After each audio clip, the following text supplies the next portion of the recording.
Welcome back to the madhouse. Right, we used the vise to hold the metal bar, cut it with this, went through loads and loads of cheap blades.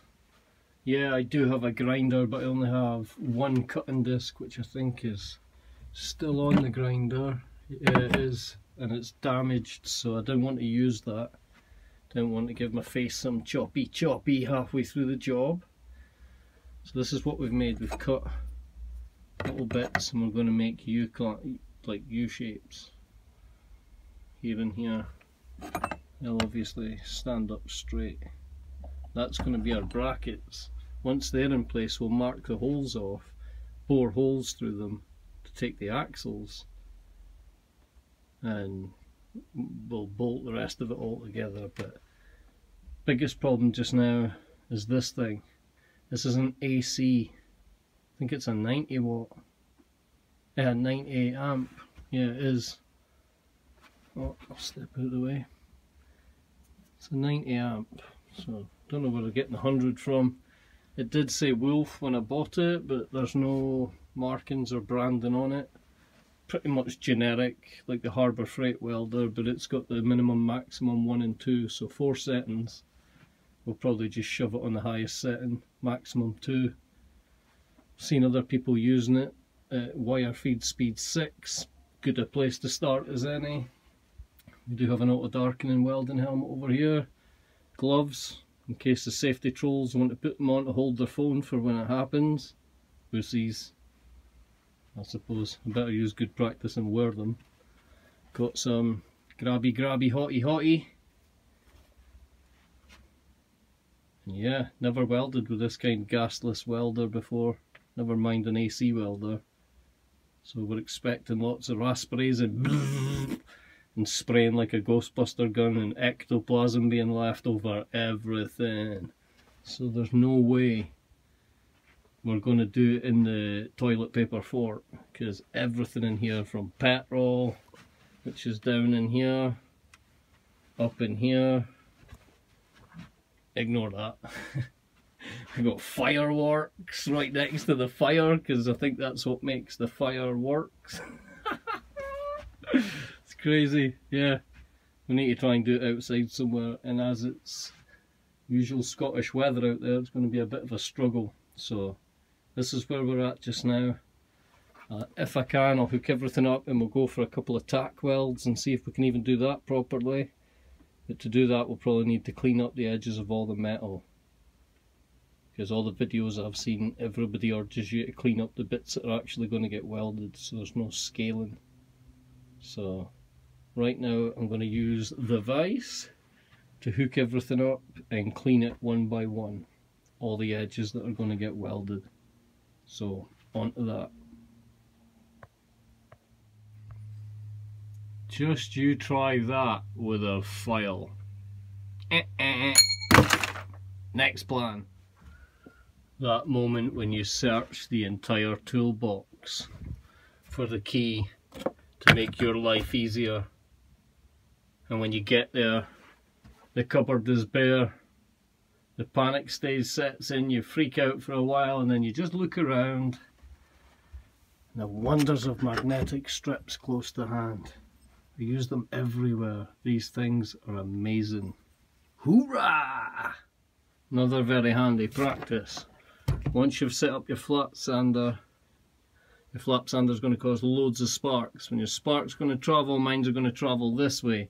Please make sure you do not have a bag of barbecue charcoal in between you, the fire, and what makes the fire works, right?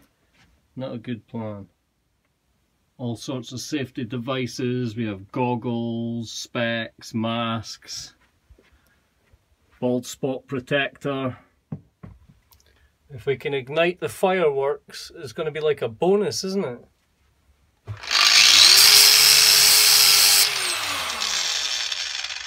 I suppose until the petrol catches on. Yeah, we'll cut this just in case the safety trolls have got something to say. Oh, right, so we got our metal done. All our bits are grinded up nicely where they're going to be welded. all the ends, both sides of the ends, and every end, as you can see, even the base plates on the bottom.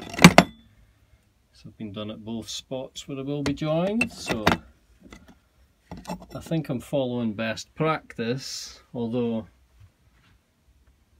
this metal's probably a bit too thick, I don't know. We'll give it the best shot.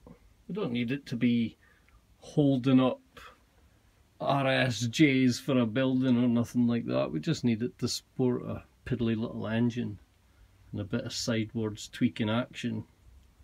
Should be easy enough. Let's go and electrocute ourselves. Yeehaw! Right, just in case anybody wants to see it, we'll zoom in, and you can laugh all you want. I'll just get you with my welder. Close your eyes.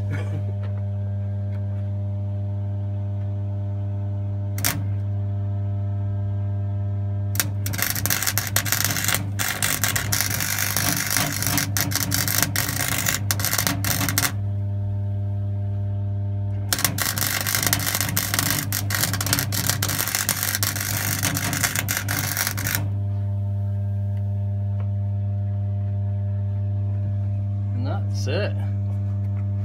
Let's check it out. Leaving the welder on just so that it cools down the proper way. And just to show you, look at that, that's a world-class bead. See that? The other one, the newer one, was a bit worse, really. It would be ground down and patched up, but that was my first weld. That is good, especially for an AC bit of junk. Looks like, oh, it's getting hot. Looks like the brackets are going to be a possibility after a bit of cleaning and tidying up. Yeah, you can see. They look good.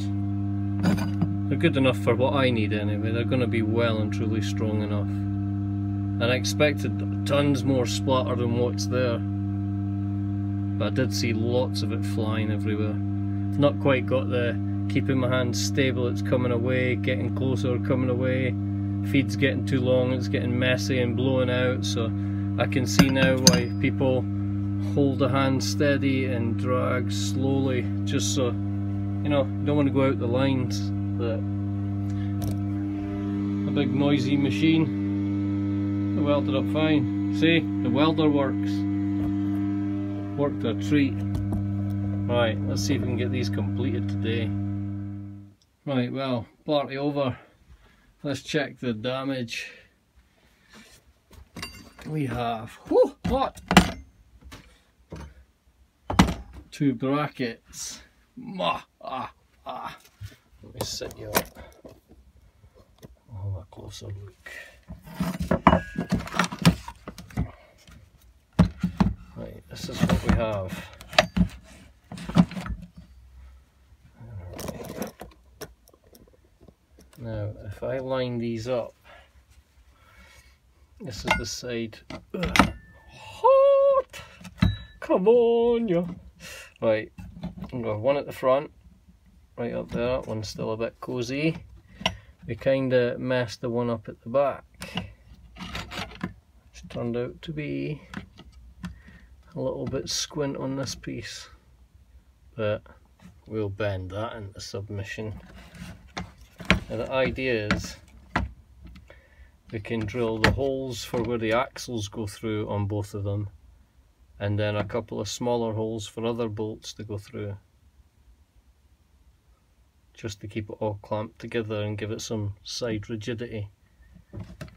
Now I did pick up other bolts. I don't know if they're going to be long enough though. Very expensive for a pack of 10. There wasn't even 10 in it. All the bolts weren't, all the nuts weren't even in there either. Yeah, this side's a little bit squint, but for what it is, it worked out a treat. Pretty much the way I planned it.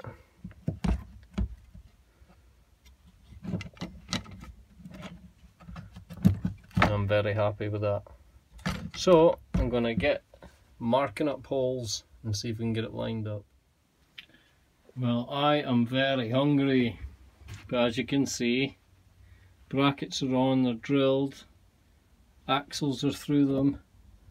What I would need to then do is a couple of bolt holes in here to hold this on and this on, and a couple down here to hold the top on, just to give it all a bit of tweaking strength from side to side. But when we get a piece of metal, we'll take this board off, template it onto the metal, sit it into place, weld it, and then we'll be good. By then we'll get rid of all the wood and it'll just be a thin metal frame, which I would have been better off building in the first place, but just this was the idea I had, and we've went from here to there to do it. Now this is the part that will link onto the bike, which will link onto there, out forward. Yeah, everything's upside down, isn't it? But you'll get the idea.